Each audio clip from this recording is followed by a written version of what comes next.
Locket మర్మం 7వ భాగం. మద్రాస్ మహాపట్నంలో హంతకుడి కోసం ఎలా వెతకడం, ఎక్కడని వెతకడం? హంతకుడు జీప్ కారు ఎక్కడో వదిలేసి కాలినడకన వెళ్ళిపోయాడేమో. రాజు హంతకుడి చేతిలో నుంచి తప్పించుకొని వచ్చి ఉంటాడా? తన కోసం ఇంట్లో కాచుకొని ఉంటాడా? కనీసం ఏదైనా వార్త రాసిపెట్టి ఉంటాడా? యుగంధర్ ఆలోచనలు పరిపరి విధాల సాగాయి. ఇలా మద్రాస్ పట్నం పొలిమేరలు చేరుకున్నారు. హెడ్ క్వార్టర్స్గా యుగంధర్ అని ఇన్స్పెక్టర్ స్వరాజరావు అడిగాడు. యుగంధర్ ఆలోచిస్తూ, నన్ను మా ఇంట్లో దింపి మీరు హెడ్ క్వార్టర్స్కి వెళ్ళండి అని యుగంధర్ అన్నాడు. తర్వాత కార్యక్రమం ఏమిటని అడిగే ధైర్యం లేకపోయింది ఇన్స్పెక్టర్కి. విశేషం ఏదైనా ఉంటే నేను ఫోన్ చేస్తాను అని యుగంధర్ అన్నాడు. తన ఇంటి ముందు దిగి తిన్నగా కన్సల్టింగ్ రూంలోకి వెళ్ళి బల్ల మీద కాగితాలన్నీ అటూ ఇటూ తోసి ఏదైనా ఉత్తరం రాసిపెట్టి వెళ్ళాడేమోనని వెతికాడు. నిరాశతో రివాల్వింగ్ కుర్చీలో చతికిలబడి సిగరెట్ వెలిగించి ఆలోచించసాగాడు. హంతకుడి ఆచూకీ ఎలా తెలుస్తుంది? ఏదైనా సూచన ఉన్నదా? ఈ పాటికి హంతకుడు దొంగ సొమ్ము సంపాదించి ఏ దూరదేశానికో ప్రయాణం కట్టి ఉంటాడా? రాజుని స్వర్ణలతని వదిలేసి ఉంటాడా? లేక ఎక్కడ బందీ చేశాడో అక్కడే విడిచి వెళ్ళిపోయి ఉంటాడా? లేక వాళ్ళిద్దరినీ హత్య చేసి ఉంటాడా? తలచుకుంటేనే యుగంధర్ ఒళ్ళు జలధరించింది. రాజును వెళ్ళనివ్వకుండా తను అడ్డుపడవలసింది. రాజుని అంత ప్రమాదంలోకి తనే పంపాడు. రాజు హత్య చేయబడితే దానికి కారకుడు తనే. అన్నేళ్ల సహచర్యం, అన్నేళ్ల అనుబంధం ఉన్న రాజు ఒక హంతకుడి వల్ల మరణించడం తలచుకుంటేనే యుగంధర్ కళ్ళు చెమ్మగిల్లాయి. వెంటనే యుగంధర్ ఫోన్ తీశాడు. హలో, జనరల్ ఆస్పత్రి, detective Yugandhar speaking. Special B వార్డులో నెంబర్ 12 గదిలో ఉన్న సరోజ అనే పేషెంట్ ఎలా ఉంది? డిశ్చార్జ్ చేశారా? ఎప్పుడు? అలాగా, థ్యాంక్ యూ అని ఫోన్ పెట్టేశాడు. అంతలో ఫోన్ మోగింది. Hello, Yugandhar speaking. ఏంటి విశేషం ఇన్స్పెక్టర్? నిజంగానా? స్వర్ణలత తప్పించుకున్నదా? ఇప్పుడెక్కడున్నది అని యుగంధర్ అడిగాడు. హెడ్ క్వార్టర్స్లోనా? వస్తున్నాను. రాజు విషయమేమైనా చెప్పిందా? అతను తప్పించుకున్నాడా? థ్యాంక్ గాడ్ అని యుగంధర్ రిసీవర్ హుక్ మీద పెట్టేసి చటుక్కున కుర్చీలో నుంచి లేచి మోటార్ గరాజులోకి పరిగెత్తాడు. సరిగ్గా 10 నిమిషాలలో పోలీస్ హెడ్ క్వార్టర్స్ పోర్టుకోలో ఆగింది అతని కారు. ఇన్స్పెక్టర్ స్వరాజ్యరావు యుగంధర్ కోసం బయట వసారాలోనే కాచుకున్నాడు. థ్యాంక్స్ ఇన్స్పెక్టర్, చాలా గుడ్ న్యూస్ చెప్పారు. స్వర్ణలత ఎక్కడున్నది అని యుగంధర్ హడావిడిగా అడిగాడు. నా గదిలో ఉంది. చాలాసేపు కింద వచ్చి రిపోర్ట్ ఇచ్చి ఇంటికి వెళ్ళిపోయిందట. సార్జెంట్ శివం ఓ వ్యాన్లో కొంతమంది పోలీసులను తీసుకుని వెళ్ళాడు. నేను వచ్చాక నాకు ఈ విషయం తెలియగానే స్వర్ణలతను పిలిపించాను అని ఇన్స్పెక్టర్ అన్నాడు. వీరే డిటెక్టివ్ యుగంధర్ అని యుగంధర్ని స్వర్ణలతకు పరిచయం చేశాడు ఇన్స్పెక్టర్. త్వరగా క్లుప్తంగా జరిగింది చెప్పమ్మా అని యుగంధర్ అడిగాడు. స్వర్ణలత జరిగిందంతా చెప్పింది. రాజు తను ఎలా ఆ ఇంట్లో నుంచి బయటపడింది, రాజు అక్కడే ఉండిపోయి తనన్ను ఎద్దుబండిలో వెళ్ళమని చెప్పిన విషయము చెప్పింది. Very good. ఆ రోడ్ దగ్గరకు తీసుకెళ్తే ఆ ఇల్లు చూపించగలవా అని యుగంధర్ అడిగాడు. ఆమె తల ఊపింది. సరే, వెంటనే పదండి అని యుగంధర్ అన్నాడు. ఇన్స్పెక్టర్ స్వరాజ్యరావు, స్వర్ణలత వ్యాన్ ముందు సీట్లో కూర్చున్నారు. 10 మంది పోలీసులు వెనక సీట్ల మీద కూర్చున్నారు. వ్యాన్ చాలా వేగంగా వెళ్తోంది. సగం తోవలో ఇంకో పోలీస్ వ్యాన్ ఎదురైంది. స్వరాజ్యరావు తన వ్యాన్ ఆపాడు. ఎదురుగా వచ్చిన వ్యాన్లో నుంచి సార్జెంట్ శివం దిగాడు. ఇన్స్పెక్టర్కి సెల్యూట్ చేసి, ఆమె చెప్పిన ప్రాంతాలు వెతికాం సార్, ఎవరూ కనిపించలేదు అని అన్నాడు. ఆల్ రైట్, మా వెనకే రండి అని ఇన్స్పెక్టర్ అన్నాడు. 2 వ్యాన్లు రోడ్డును మింగేస్తూ పోతున్నాయి. ఇక్కడ ఆగండి అని స్వర్ణలత అన్నది. 2 వ్యాన్లు ఆగాయి. స్వర్ణలత వ్యాన్లో నుంచి దిగింది. చూపించమ్మా, ఎటు అని యుగంధర్ అడిగాడు. ముందు స్వర్ణలత, వెనక యుగంధర్, యుగంధర్ వెనక స్వరాజ్యరావు, అతని వెనక పోలీస్ పటాలము రోడ్డుకి కుడివైపున ఉన్న బాటలో నుంచి చేలకి అడ్డం పడి నడవసాగారు. ఆ సౌకు తోటలో వెళ్తే అవతల వైపు ఒక చిన్న ఇల్లు ఉంది, అదే అని స్వర్ణలత అన్నది. అందరూ సౌకు తోటలో ప్రవేశించారు. వెలుగు అట్టే లేదు. యుగంధర్ టార్చ్ వెలిగించి నేలను చూస్తూ నడుస్తున్నాడు. ఎప్పుడు రాజుని, స్వర్ణలతని బంధించిన ఆ ఇంటి చుట్టుపక్కల హంతకుడు ఎందుకుంటాడు? లాకెట్ ఉన్న మర్మం తెలుసుకొని ఈ పాటికి పారిపోయి ఉంటాడు అని స్వరాజ్యరావు అన్నాడు. యుగంధర్ జవాబు చెప్పలేదు. ఎయిర్పోర్ట్స్, రైల్వే స్టేషన్లు, ట్రంక్ రోడ్ కాపలా కాయిస్తే మంచిదేమో అని స్వరాజ్యరావు అన్నాడు. ప్రయోజనం లేదు. ఈ హంతకుడు చాలా తెలివైనవాడు. అటువంటి కట్టుదిట్టాలన్నీ చాలా సులభంగా భేదించగలడు. నా ఆశ ఒక్కటే, స్వర్ణలతని, రాజుని హంతకుడు బంధించిన ఇంటికి ఈ లాకెట్ మర్మానికి ఏదో సంబంధం ఉండి ఉండాలి. లేకపోతే అంత దూరంలో ఎక్కడో ఎందుకు దాస్తాడు అంటూ యుగంధర్ ఉన్నట్లుండి ఆగిపోయాడు. ఒక్క క్షణం ఆగండి, ఇక్కడ అడుగుజాడలున్నాయి. ఎవరివి అంటూ యుగంధర్ పరీక్షగా చూశాడు. స్వర్ణలత అడుగుజాడలు కావు, అన్నీ మగాళ్ల అడుగుజాడలే. 1, 2, 3 వేరు అడుగుజాడల జతలున్నాయి. అంటే 3 మనుష్యులిటు వచ్చారన్నమాట. ఒకరు చెప్పులు వేసుకున్నారు, 2 షూస్ వేసుకున్నారు. కనుక పల్లె ప్రాంతం మనుష్యులు కారు అనుకోవచ్చు. రాజు అడుగుజాడలు కనిపించడం లేదు. స్వర్ణలత, నువ్వాగు, నేను ముందు నడుస్తాను అంటూ యుగంధర్ ముందుకు వెళ్ళి అడుగుజాడలను అనుసరించి నడిచాడు. మరికొంత దూరం వెళ్ళాక ఆ జాడలు అస్పష్టంగా ఒకదాని మీద ఒకటి పడి చెదిరి ఉన్నాయి. 3 ఇక్కడ ఆగారు. ఎందుకో అని అనుకుంటూ యుగంధర్ ఆగాడు. మట్టిలో ఎవరో 2 పొర్లినట్లు నేల మీద గుర్తులున్నాయి. ఇంకో 2 దూరంగా నిలబడినట్లు అడుగుజాడలను బట్టి తెలుస్తోంది. బాగా పరీక్షించి చూస్తే ఇక్కడ 3 4వ అతను ఎక్కడ్నించో వచ్చి ఒక అతనితో కలయబడినట్లు తెలుస్తోంది అంటూ యుగంధర్ టార్చ్ దీపం వెలుగుతో నేల మీద ఇంకా జాగ్రత్తగా పరీక్షించి, ఎవరినో నేల మీద ఈడ్చుకు వెళ్లారు అని టార్చ్ వెలుగు చెట్ల మీదకు వేస్తూ అన్నాడు. మరుక్షణం యుగంధర్, ఇన్స్పెక్టర్ ఒక్క పరుగు తీశారు. గుడ్డ పీలికలతో చెట్టుకు కట్టివేయబడ్డ రాజును 2 ఒకేసారి చూశారు. నిశ్చలంగా కళ్ళు మూసుకొని చెట్టును ఆనుకొని పడి ఉన్న రాజును చూడగానే ఒకవైపున సంతోషం కలిగిన, రాజు బతికి ఉన్నాడా లేదా అనే అనుమానంతో యుగంధర్ గుండాగినంత పనైంది. రాజును చేరుకోగానే యుగంధర్ అతని నాడి పరీక్ష చేశాడు. నాడి బలహీనంగా కొట్టుకుంటోంది. అంతే చాలు. ఇన్స్పెక్టర్ యుగంధర్ చకచక రాజు చేతులకి కాళ్లకు కట్టిన గుడ్డ పీలికలను ఊడదీశారు. తర్వాత యుగంధర్ రాజుకు ప్రథమ చికిత్స చేశాడు. భయం లేదు, కానీ ఇప్పుడప్పుడే స్పృహ రాదు అని యుగంధర్ అన్నాడు. హంతకుడు ఇటు వెళ్ళి ఉండాలి అని స్వరాజ్యరావు వాక్యం పూర్తి చేయకముందే యుగంధర్ అడ్డువచ్చి, అవును, హంతకుడితో మరొక 2 ఉన్నారు. ఎవరో వాళ్ళు. 2 కానిస్టేబుల్స్ని రాజు దగ్గర ఉంచండి, మనం వెళ్దాం అని అన్నాడు. ఈమెనిక్కడే ఉండమంటే అని ఇన్స్పెక్టర్ స్వర్ణలతను చూపించి అన్నాడు. యుగంధర్ ఆమె వైపు చూశాడు. స్వర్ణలత తల ఊపింది. యుగంధర్, ఇన్స్పెక్టర్ పరివారంతో ముందుకు సాగారు. స్వర్ణలత రాజు వద్దకు వెళ్ళింది. నేల మీద పడున్న రాజు తల నెమ్మదిగా ఎత్తి తన ఒళ్ళో పెట్టుకుంది. చీర కొంగుతో అతని నుదురు తుడిచి విసరడం ప్రారంభించింది. ఇదిలా ఉండగా, ఏమిటి రక్తపు మరకలు అని స్వరాజ్యరావు నేలను చూపిస్తూ అడిగాడు. రాజుతో కలయబడిన మనిషికి గాయమైంది. ఆ గాయం నుంచి రక్తం కారింది. ఆ రక్తపు మరకలే ఇవి అని యుగంధర్ అన్నాడు. ఎవడా మనిషి? హంతకుడే అయి ఉండాలి అని ఇన్స్పెక్టర్ యుగంధర్ని చూశాడు. అయ్యుండొచ్చు ఇన్స్పెక్టర్. మన పటాలాన్ని ఇక్కడ ఆగమనండి. చప్పుడు చేయకుండా చెట్ల వెనక దాక్కోమని చెప్పండి. మీరు నేను మాత్రం ముందుకు సాగుదాం. ఇంతమంది హడావిడిగా వెళ్తే హంతకుడు దొరకడు అని యుగంధర్ అన్నాడు. స్వరాజ్యరావు తన సిబ్బందికి ఆజ్ఞ ఇచ్చాడు. తను విజిల్ ఊదితే వెంటనే రమ్మని, ఎవరైనా అటు వస్తే పట్టుకోమని చెప్పాడు. సార్జెంట్ శివం మిగతా పోలీసులు వెనక దిగబడ్డారు. ఇన్స్పెక్టర్ యుగంధర్ మాత్రం ముందుకు సాగారు. నేల మీద ఉన్న రక్తపు మరకలను అనుసరించి చప్పుడు చేయకుండా నడిచారు. ఇదిలా ఉండగా భుజంగరావు ఒక రాయి మీద కూర్చొని ప్రసాద్కి, మధుసూదన్ రావుకి ఆదేశాలిస్తున్నాడు. కుడివైపుకు 12 అడుగులు వేయి, అక్కడాగు. అక్కడ్నుంచి ఎడమవైపుకు తిన్నగా 30 అడుగులు వేయి, 1, 2, 3 ఇలా అంటున్నాడు. భుజంగరావు చెప్పినట్లు మధుసూదన్ రావు ఒక్కొక్కడిగే వేస్తూ లెక్క పెడుతూ ముందుకు వెళ్తున్నాడు.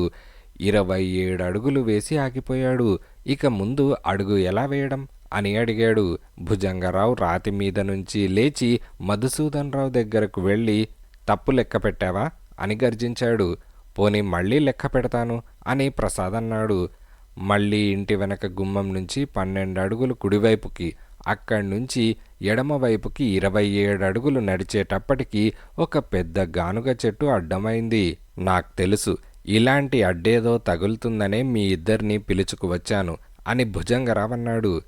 ఇప్పుడేం చేయాలి అని మధుసూదన్ రావు అడిగాడు.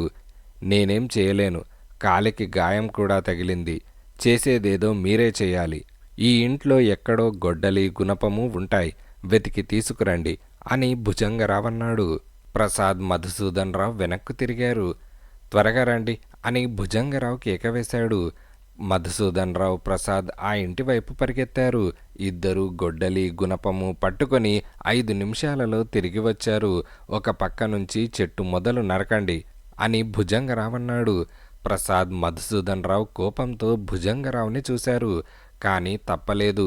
తమ ప్రాణాలు కావు, తమ ప్రియురాలి ప్రాణాలు అతని చేతుల్లో ఉన్నాయి. మధుసూదన్ రావు గొడ్డలి పైకెత్తి చెట్టు మొదట్లో ఒక్క వేటు వేశాడు. ప్రసాద్ గుణపం పైకెత్తి నేల తవ్వాడు. భుజంగరావు చెట్టు మొదట్లో ఉన్న మట్టిని బయటకు తీస్తున్నాడు. చెట్టు పడగొట్టడం కాదు భుజంగరావు ఉద్దేశం. చెట్టు మొదట్లో గొయ్యి చేస్తే కావాల్సింది దొరుకుతుందని అతని ఆశ. త్వరగా అంటూ భుజంగరావు తొందర పెడుతున్నాడు. అతని మనస్సు మత్తెక్కినట్లయింది. అన్నేళ్ల శ్రమకి, తను చేసిన సాహసాలకి ఫలితం దక్కబోతోంది. నగలు ఉన్న పెట్టె తనకు దొరుకుతుంది. తలచుకుంటేనే అతని కళ్ళు మెరిసిపోతున్నాయి. ఇంకా కొద్ది నిమిషాలలో ఫలితం దక్కబోతుందనే ఊహ అతన్ని తన్మయుణ్ణి చేసింది. త్వరగా అని కేకవేశాడు. చేతిలో ఉన్న పిస్తాల్ పక్కన పెట్టి 2 చేతులతో మట్టి బయటకు తీస్తున్నాడు. ప్రసాద్ నేల మీద ఉన్న పిస్తాల్ చూశాడు.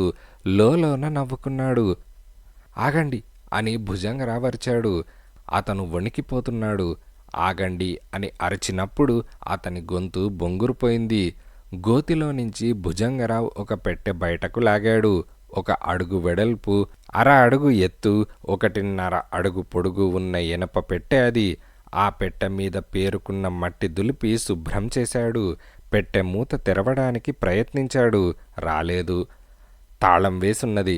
సరే, తనలో తానే మాట్లాడుకున్నాడు భుజంగరావు. భుజంగరావు దృష్టి అంతా ఆ నగల పెట్టె మీద ఉన్న సమయంలో ప్రసాద్ నేల మీద ఉన్న పిస్తాల్ తీసుకున్నాడు. నగలు నీకు చిక్కాయి కదా, ఇప్పుడు చెప్పు, స్వర్ణలతని ఎక్కడ దాచావో అని మధుసూదన్ రావు అడిగాడు. భుజంగరావు పక్కపక్క నవ్వాడు. ఇక్కడే ఉన్నారు. రాజుని స్వర్ణలతని ఒక గదిలోనే బంధించాను. రాజు తప్పించుకొని మనకు ఎదురయ్యాడు. స్వర్ణలత తప్పించుకొని పారిపోయి ఉంటుంది అని భుజంగరావు అన్నాడు. సరోజన ఎక్కడ దాచావు అని ప్రసాద్ అడిగాడు. మద్రాసులో చెల్వరంగ మొదలయ్యార్ వీధిలో నెంబర్ 114 ఇంట్లో ఉన్నది, వెళ్ళి విడిపించుకో అని భుజంగరావు పెట్టె మీద ఇంకా అతుక్కొని ఉన్న దుమ్ము దులుపుతూ అన్నాడు.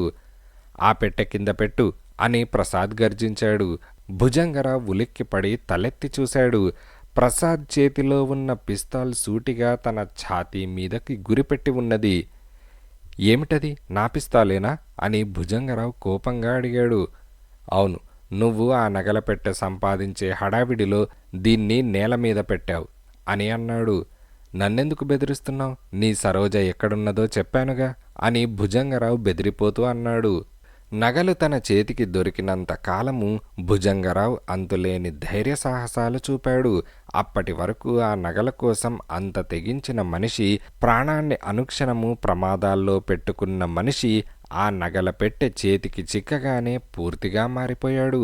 తనకు ఎక్కడ ఆపద కలుగుతుందో, ఆ ధనం అనుభవించే యోగ్యత లేకుండా పోతుందో అనే భయం ఎక్కువైందతనికి. నువ్వు చెప్పావు కానీ నేను నమ్మను. సరోజని నాకు అప్పచెప్పేంత వరకు నిన్ను నా కంటి ముందు నుంచి కదలనివ్వను అని ప్రసాద్ అన్నాడు. అవును, మద్రాసుకు వెళ్ళిన తర్వాత స్వర్ణలత ఇంట్లో ఉన్నది లేనిది తేలిన తర్వాత కానీ నిన్ను విడిచిపెట్టం అని మధుసూదన్ రావు అన్నాడు. నేను నిజమే చెబుతున్నాను, నా మాట నమ్మండి, మీకు అబద్ధం ఎందుకు చెబుతాను అని భుజంగరావు దీనంగా అన్నాడు. అతనిలో ధైర్య సాహసాలు పూర్తిగా నశించి ప్రాణభయం ఎక్కువైంది. నిన్ను నమ్మదలుచుకోలేదు, ఆ పెట్టె కింద పెట్టు అని ప్రసాద్ పిస్తాల్తో బెదిరించాడు. పెట్టను అని భుజంగరావు అన్నాడు. అయితే నిన్ను కాల్చక తప్పదు, నిన్నిప్పుడే చంపేస్తాను. ప్రభుత్వం నాకు బహుమానమిస్తుంది, నగలు దొరికినందుకు బ్యాంకు వాళ్ళు బహుమానమిస్తారు అంటూ ప్రసాద్ భుజంగరావులో ధైర్యం సన్నగిల్లడం గమనించి అన్నాడు. బెదురుతూ ప్రసాద్ చేతిలో పిస్తాల్ చూశాడు భుజంగరావు. నా మాట నమ్మండి, నిజం చెబుతున్నాను, సరోజ సురక్షితంగా ఆ ఇంట్లో ఉన్నది అని భుజంగరావు అనగానే, అయితే తీసుకెళ్ళి చూపించు, పద, ఆలస్యం చేయకు అని ప్రసాద్ అన్నాడు. మధుసూదన్ రావు ముందుకు వెళ్ళి భుజంగరావుని సమీపించి అతని చేతిలో ఉన్న పెట్టెలాక్కున్నాడు. పద అని ప్రసాద్ అన్నాడు. ముందు భుజంగరావు, అతని వెనక పిస్తాల్ పట్టుకొని ప్రసాద్, అతని వెనక నగల పెట్టె పట్టుకొని మధుసూదన్ రావు నడవడం ప్రారంభించారు. ఇదిలా ఉండగా అడుగు జాడలని, నేల మీద రక్తపు మరకలని అనుసరించి ముందుకు నడుస్తున్నాడు డిటెక్టివ్ యుగంధర్. అతని వెనకే ఇన్స్పెక్టర్ స్వరాజ్యరావు వెళ్తున్నాడు. ఇక్కడేదో ఇల్లున్నదే అని ఇన్స్పెక్టర్ దూరాన్నించి చూసి అన్నాడు. యుగంధర్ ఆగిపోయాడు. హంతకుడు దాక్కున్న స్థలం అదేనేమో, జాగ్రత్త, చప్పుడు చేయకూడదు అంటూ ఓ చెట్టు వెనక్కు వెళ్ళాడు. 5 నిమిషాల తర్వాత ఇద్దరు డిటెక్టివ్లు నెమ్మదిగా చెట్టు వెనక నుంచి ఆ ఇంటి వైపు నడిచారు. ఎవరు ఉన్నట్లు లేరే అని ఇన్స్పెక్టర్ యుగంధర్ చెవిలో అన్నాడు. యుగంధర్ తల ఊపాడు. వెళ్ళి చూద్దాం అంటూ ఇన్స్పెక్టర్ ముందుకు వెళ్ళాడు. తలుపు బార్లా తెరిచి ఉన్నది. తలుపు దగ్గర ఆగి, ఇంట్లో ఎవరైనా ఉన్నారా అని కేక వేశాడు. జవాబు రాలేదు. లోపలికి వెళ్ళాడు. యుగంధర్ బయట ఆగిపోయాడు. నేల మీద అడుగు జాడలని, రక్తపు మరకలని చూస్తున్నాడు. సౌకుతోపులో కనిపించిన జాడల వంటి జాడలే అవి. వాటిని అనుసరించి తను వచ్చాడు. హంతకుడు ఈ దారినే వచ్చి ఉండాలని ఊహించలేకుండా ఉన్నాడు. ఒంగి రక్తంతో తడిసిన మట్టిని వేలితో ముట్టుకొని పరీక్షించాడు. ఒకసారి చుట్టూ చూశాడు. అంతలో ఇన్స్పెక్టర్ తిరిగి వచ్చాడు. యుగంధర్, రాజుని స్వర్ణలతను బంధించిన ఇల్లు ఇదే, సందేహం లేదు, లోపల నిదర్శనాలు కనిపించాయి అని ఇన్స్పెక్టర్ అన్నాడు. డిటెక్టివ్ యుగంధర్ తలూపాడే కానీ మాట్లాడలేదు. ఏంటాలోచిస్తున్నారు అని ఇన్స్పెక్టర్ అడిగాడు. హంతకుడిక్కడికి వచ్చాడనేది నిశ్చయం, కానీ ఎందుకు వచ్చి ఉంటాడు? లాకెట్ దొరికిన తర్వాత కూడా ఈ నిర్మానుష్యమైన ప్రదేశానికి రావడానికి కారణమేమిటి? లాకెట్ రహస్యానికి సంబంధించిన కారణమై ఉండాలి. బ్యాంకు నుంచి తిరుమలరావు దొంగలించిన నగలు ఎక్కడ దాచింది రాసి ఆ లాకెట్లో పెట్టాడని ఊహించిన పక్షంలో లాకెట్ తీసుకొని హంతకుడు ఇక్కడికి రావడం వల్ల ఆ నగలు తిరుమలరావు ఈ ప్రాంతాల్లో ఎక్కడో దాచి ఉండాలని ఊహించవచ్చు. కనుక హంతకుడు నగలను సంపాదించి పారిపోయి ఉంటాడు అంటూ నేలను పరీక్షిస్తూ అడుగు జాడలను అనుసరిస్తూ ముందుకు నడిచాడు యుగంధర్. మొదలు కొంత నరకబడ్డ గానుగ చెట్టును చూసి ఆగిపోయి నేలను పరీక్షగా చూశాడు. ఇన్స్పెక్టర్, నా ఊహ సరియైందే, నగలు తిరుమలరావు ఇక్కడ దాచాడు, ఇప్పుడు వాటిని తీసుకుని హంతకుడు పారిపోయాడు అని యుగంధర్ అన్నాడు. అయితే మనం ఇప్పుడేం చేయాలి అని ఇన్స్పెక్టర్ అడిగాడు. మళ్ళీ మొదటికి వచ్చాం, ఇక్కడ ఉండి మనం చేయగలిగిందేమీ లేదు, పదండి అని యుగంధర్ అన్నాడు. ఇదిలా ఉండగా అటువైపు ఏదో అలజడి వినిపిస్తోంది అని ప్రసాద్ అన్నాడు. మధుసూదన్ రావు తల ఊపి, మనం ఇటువైపు వెళ్దాం, పోలీసులు అయి ఉండవచ్చు అని అన్నాడు. జాగ్రత్త, పోలీసులకు మనం చిక్కకూడదు, చిక్కామా బుగ్గన పెట్టుకున్న విషపు మాత్రం మింగేస్తాను, అప్పుడు మీకు సరోజ ఆచూకి తెలియదని గుర్తుంచుకోండి అని భుజంగరావన్నాడు. వచ్చిన దారిన కాక సౌకు చెట్ల మధ్య నుంచి ఇంకో వైపు నుంచి చకచక మెయిన్ రోడ్ చేరుకున్నారు ముగ్గురు. ఆ చెట్ల వెనక నా కారు ఆపాను, రండి అని ప్రసాద్ అన్నాడు. నా కారు కూడా ఉన్నది అని మధుసూదన్ రావు అన్నాడు. తర్వాత వచ్చి తీసుకువెళ్ళవచ్చు, ముగ్గురం నా కారులోనే వెళ్దాం అని ప్రసాద్ అన్నాడు. ముగ్గురు ప్రసాద్ స్పోర్ట్స్ కారులో ఎక్కారు. వెనక సీట్లో భుజంగరావు, మధుసూదన్ రావు కూర్చున్నారు. మధుసూదన్ రావుకి పిస్తాలిచ్చి కార్ స్టార్ట్ చేశాడు ప్రసాద్. స్పోర్ట్స్ కార్ అతి వేగంగా ట్రంక్ రోడ్డు మీద వెళ్తోంది. కొంచెం దూరం వెళ్ళాక వెనకేదో కారు వస్తోంది అని మధుసూదన్ రావు అన్నాడు. భుజంగరావు వెనక్కు తిరిగి చూసి, అది పోలీస్ జీప్లా ఉంది, స్పీడ్ పెంచండి అని కంగారుగా అన్నాడు. ప్రసాద్ కూడా వెనక్కు తిరిగి చూశాడు. ఎక్సిలేటర్ నొక్కాడు. 60 మైళ్ళ స్పీడ్ చూపిస్తున్న స్పీడోమీటర్ 80 మైళ్ళు చూపిస్తోంది. వెనక వస్తున్న జీప్ కార్ వేగం కూడా పెరిగింది. పోలీసులు, యుగంధరే అయి ఉంటాడు అని భుజంగరావు అన్నాడు. ప్రసాద్ మాట్లాడలేదు. కార్ డ్రైవ్ చేయడంలో మనస్సంతా లగ్నం చేశాడు. ఇప్పుడే చెబుతున్నాను, నేను పోలీసులకు చిక్కకూడదు, చిక్కితే ఎలాగో నన్ను ఉరితీస్తారు, అందువల్ల బుగ్గన పెట్టుకున్న విషపు మాత్ర కొరికేస్తాను అది పొటాషియం సైనైడ్, క్షణంలో ప్రాణం పోతుంది, ఆ తర్వాత మీ ఇష్టం అని భుజంగరావు బెదిరించాడు. ప్రసాద్ వెనక్కు తిరిగి కోపంగా భుజంగరావుని చూశాడు. నువ్వు బెదిరించవలసిన అవసరం లేదు, నువ్వు పోలీసులకు చిక్కకుండా నా ప్రయత్నం నేను చేస్తాను అంటూ ప్రసాద్ కార్ స్పీడ్ పెంచాడు. జీప్ కార్ కూడా ఎక్కువ స్పీడుగా వస్తోంది. క్షణానికి 2 కార్ల మధ్య ఉన్న దూరం తగ్గిపోతోంది. వచ్చేస్తుంది అని భుజంగరావు అన్నాడు. అయితే ఏం చేయమంటావు, ఈ కారు ఎంత స్పీడ్గా వెళ్ళగలదో అంత స్పీడ్గా నడుపుతున్నాను అని ప్రసాద్ విసుగ్గా అన్నాడు. ఏం చేస్తావో నువ్వే ఆలోచించి చెయ్యి, నీ సరోజను రక్షించుకోవాలని ఉంటే ఈ పోలీసుల నుంచి నన్ను తప్పించు అని భుజంగరావు అన్నాడు. యాక్సిలేటర్ అట్టడుక్కి నొక్కేశాడు Prasad. Sports car trunk road మీద దుమ్ము రేపుతోంది.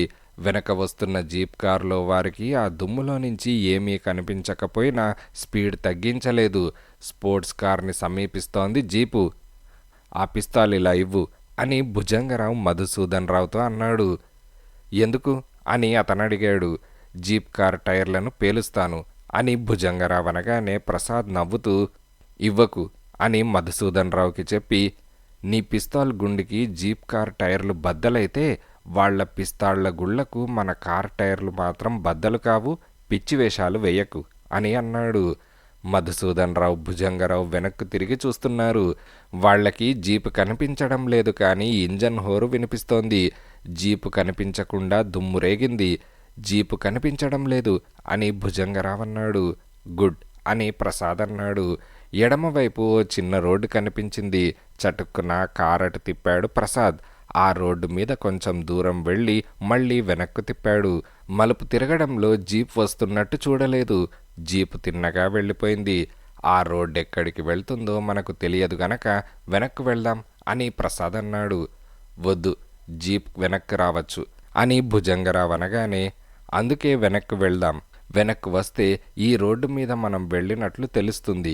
ఈ కొత్త రోడ్డు మీద మనల్ని పట్టుకు తీరుతారు కనుక వెనక ట్రంక్ రోడ్డు మీదకు వెళ్ళడమే మంచిది అని ప్రసాద్ అన్నాడు. వెళ్ళి అని భుజంగరావు అన్నాడు. ఇంకో దారిన మద్రాస్ చేరుకుందాం అంటూ ప్రసాద్ కార్ ట్రంక్ రోడ్డు మీద తోలాడు. జీప్ కార్ జాడలేదు. వెరీ గుడ్ అని భుజంగరావు అన్నాడు. స్పోర్ట్స్ కార్ని వచ్చిన దారినే వెనక్కి స్పీడ్గా నడిపాడు ప్రసాద్. ఇదిలా ఉండగా, ఏది ఆ స్పోర్ట్స్ కార్ అని ఇన్స్పెక్టర్ స్వరాజరావు జీప్ స్పీడ్ తగ్గించి అటూ ఇటూ చూస్తూ అడిగాడు. మనకు టోపీ వేశారు, అటు ఎక్కడో పక్క రోడ్లోకి తిప్పేశారు. మనకి వాళ్లకి మధ్య అడ్డంగా దుమ్ము రేగడం వల్ల మనకది కనిపించలేదు అని యుగంధర్ అన్నాడు. వెనక్కి తిరుగుదామా అని ఇన్స్పెక్టర్ అడిగాడు. తప్పదు అని యుగంధర్ జీపుని వెనక్కు తిప్పి స్పీడ్గా వచ్చిన దారినే తోలాడు. కొంత దూరం వెళ్ళాక చటుక్కున ఆగి, ఇక్కడే ఆ కార్ కుడివైపుకు తిరిగుండాలి అంటూ జీపులో నుంచి దిగి రోడ్డు మీద పరీక్షగా చూశాడు. అవును, ఇటు తిరిగినట్లు టైర్ల గుర్తులున్నాయి అని అన్నాడు. అయితే ఆలస్యం దేనికి, పదండి తరిమి పట్టుకుందాం అని ఇన్స్పెక్టర్ స్వరాజరావు అన్నాడు. వెంటనే యుగంధర్, ఒక క్షణం ఆగండి, ఈ గుర్తులను బట్టి ఆ స్పోర్ట్స్ కార్ వెనక్కు తిరిగి వచ్చినట్లున్నది. 1, 2, 3, 4, 5, 6, 7, 8. అవును, కారు వెనక్కి వచ్చింది. లేకపోతే టైర్ల గుర్తులు ఇలా ఎందుకుంటాయి అని యుగంధర్ అన్నాడు. వెనక్కి తిరుగుంటే మనకు కనిపించి ఉండాలే అని ఇన్స్పెక్టర్ అన్నాడు. ఆలోచనలలో మునిగి ఉన్న యుగంధర్ జవాబు చెప్పకుండా జీపెక్కి కూర్చున్నాడు. అయితే నాగలాపురం వెళ్ళి ఉంటారా అని ఇన్స్పెక్టర్ అడిగాడు. నాగలాపురం ఎందుకు వెళ్తారు?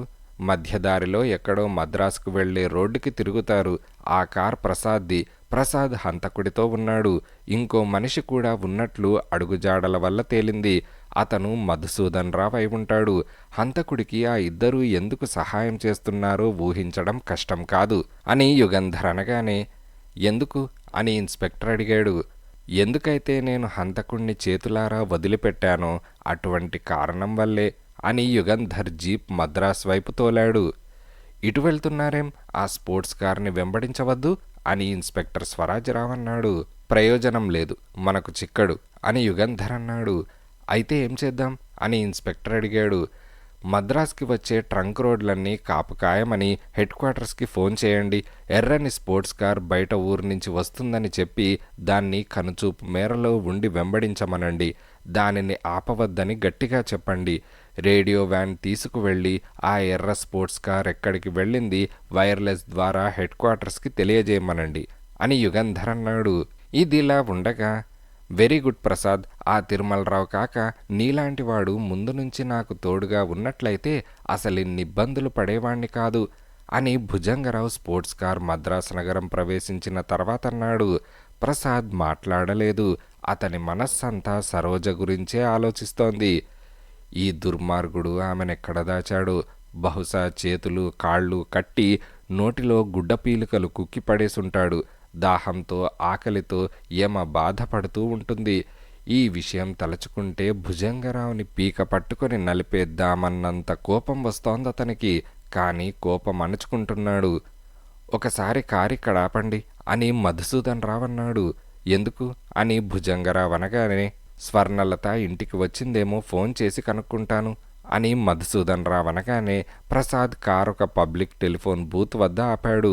2 నిమిషాలలో మధుసూదన్ రావు తిరిగి వచ్చి, స్వర్ణలత ఇంటికి తిరిగి వచ్చేసిందట, పోలీస్ హెడ్ క్వార్టర్స్కి వెళ్ళిందట అని మధుసూదన్ రావు భుజంగరావుని కోపంగా చూసి, ప్రసాద్ స్నేహితురాలు సరోజ నీ చేతిలో చిక్కి ఉండకపోతే పోలీసులకి పాటికి ఫోన్ చేసి నిన్ను పట్టించేవాణ్ణి అని అన్నాడు. భుజంగరావు జవాబు చెప్పలేదు. కారెక్కండి అని మధుసూదన్ రావుతో ప్రసాద్ అన్నాడు. ప్రసాద్కి తన సహాయం కావాల్సి రావచ్చునని మధుసూదన్ రావు తేలికపడ్డ మనస్సుతో కారెక్కి కూర్చున్నాడు. ఏ పేటకు వెళ్ళాలి అని ప్రసాద్ అడిగాడు. పెరంబూర్ అని భుజంగరావు అన్నాడు. ప్రసాద్ చాలా స్పీడ్గా కారు తోలాడు. 15 నిమిషాలలో పెరంబూర్ చేరుకున్నారు. ఎటు అని ప్రసాద్ మళ్ళీ అడిగాడు. కోవెల పక్కనున్న వీధిలోకి తిప్పండి అని భుజంగరావు అన్నాడు. కారు అటు తిరిగింది. ఫర్లాంగ్ వెళ్ళిన తర్వాత ఒక డాబా ఇంటి ముందు ఆగమన్నాడు భుజంగరావు. ఈ ఇంట్లో ఉంది, తలుపు తాళం వేసి ఉన్నది, ఇదిగో తాళం చెవి, తీసుకొని వెళ్ళి ఆ అమ్మాయిని విడిపించుకోండి అని జేబులో నుంచి తాళం చెవి తీసిచ్చాడు భుజంగరావు. ప్రసాద్ చేయి చాచాడు. ఆ నగల పెట్టె నాకిచ్చి తాళం తీసుకోండి, ఇక మీ దారి మీది, నా దారి నాది అని భుజంగరావు అన్నాడు. ఇవ్వను, సరోజని నా కళ్ళతో చూశాక కానీ నీకీ నగల పెట్టె ఇవ్వను, నిన్నిక్కడి నుంచి కదలనివ్వను, కార్ దిగు అని ప్రసాద్ కోపంగా అన్నాడు. భుజంగరావు కారు దిగక తప్పింది కాదు. తాళం నువ్వేతి అని ప్రసాద్ అన్నాడు. భుజంగరావు తాళం తీసి తలుపు తోశాడు. లోపల చీకటిగా ఉన్నది. భుజంగరావు వెనకాలే ప్రసాద్ లోపలికి వెళ్ళాడు. తల మీద ఏదో గట్టిగా తగిలింది. అతను కుప్పగా కూలిపోయాడు. అతని వెనక మధుసూదన్ రావు కూడా లోపల ప్రవేశించి, అబ్బా చాలా చీకటిగా ఉందే, కన్ను పొడుచుకున్నా ఏమీ కనిపించడం లేదు అని అన్నాడు. మరుక్షణం అతని దవడ మీద ఇనుప గుండు తగిలినంత గట్టి దెబ్బ తగిలింది. తల గిర్రున తిరిగి కింద పడిపోయాడు. కుర్ర కుంకలు, మీరా నన్ను పట్టుకునేది అని తనలో తాను నవ్వుకుంటూ భుజంగరావు వంగి ప్రసాద్ చేతిలో ఉన్న పిస్తాల్, మధుసూదన్ రావు చేతిలో ఉన్న నగల పెట్టె తీసుకొని బయటకు తొంగి చూశాడు. రోడ్డు మీద ఎవరి పనుల మీద వాళ్ళు హడావిడిగా వెళ్తున్నారు. ఎదురుగా స్పోర్ట్స్ కార్ కనిపిస్తోంది. దాంట్లో ఎక్కి పారిపోతే పోలీసులు ఈ కారు కోసం వెతుకుతుంటారు. ప్రమాదం అనుకొని రోడ్డు మీదకు వచ్చి కారెక్కకుండా నడవసాగాడు. 5-6 అడుగులు వేశాడో లేదో వెనక నుంచి ఎవరో పరిగెత్తుకుంటూ వస్తున్న అలికిడై వెనక్కు తిరిగి చూశాడు. అతని కళ్ళను అతనే నమ్మలేకపోయాడు.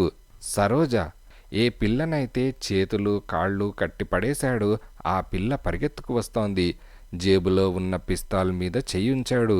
ఆ అమ్మాయిని కాల్చేద్దామా అని ఆలోచించాడు. కాల్చడం అవివేకమని అనుకున్నాడు.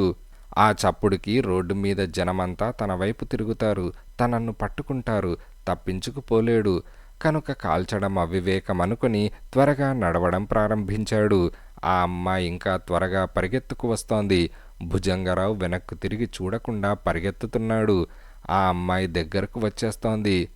అంత త్వరగా పరిగెత్తుకు వస్తున్న వాళ్లను జనం చూస్తున్నారు.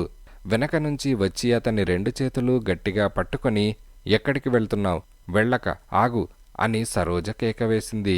జనం ఆగిపోయారు. ఏయ్, బతకాలని ఉంటే పిచ్చివేషాలు వేయకు అని అతను పాము బుసకొట్టినట్లు మెల్లగా అన్నాడు. సరోజ ఆ మాటలు వినిపించుకోలేదు. నువ్వు నన్ను వదిలి వెళ్ళడానికి వీల్లేదు, ఆగు అని అతన్ని గట్టిగా పట్టుకున్నది. జనం చుట్టూ మూగారు. పెద్ద గుంపు పోగైంది. ఆమెకు కావాల్సింది అదే. నన్ను వదులు, నువ్వెవరో నాకు తెలియదు అని ఆమె చేతులు వదిలించుకోవడానికి ప్రయత్నించాడు భుజంగరావు. వదలను, ఈ పెట్టెలో ఏమున్నదో చూపించు అని సరోజ అరిచింది. పిచ్చిది, అలా చూస్తారేం అని భుజంగరావు జనాన్ని చూసి అన్నాడు. అంతలో గుంపును తోసుకుంటూ ఎవరో వస్తున్నారు. అందరూ అటు చూస్తున్నారు. అదే అదను చూసుకొని భుజంగరావు సరోజ చేతులను ఒక్క దులుపుతో విడిపించుకున్నాడు. పారిపోవడానికి చుట్టూ చూశాడు. కానీ చుట్టూ జనం ఉన్నారు. తను గుంపు మధ్య ఉన్నాడు. కదలకు అని ఒక సింహగర్జన వినిపించింది. ఉలిక్కిపడి అటు చూశాడు. డిటెక్టివ్ యుగంధర్, వెనక ఇన్స్పెక్టర్ స్వరాజ్యరావు, ఆ వెనక రాజు జనాన్ని తోసుకుంటూ వస్తున్నారు. భుజంగరావు చేయి పైకెత్తాడు. అతని చేతిలో నీలం రంగులో ఏదో మెరుస్తోంది. అంతలో అన్న చప్పుడు వినిపించింది. భుజంగరావు చేయి కిందకు పడిపోయింది.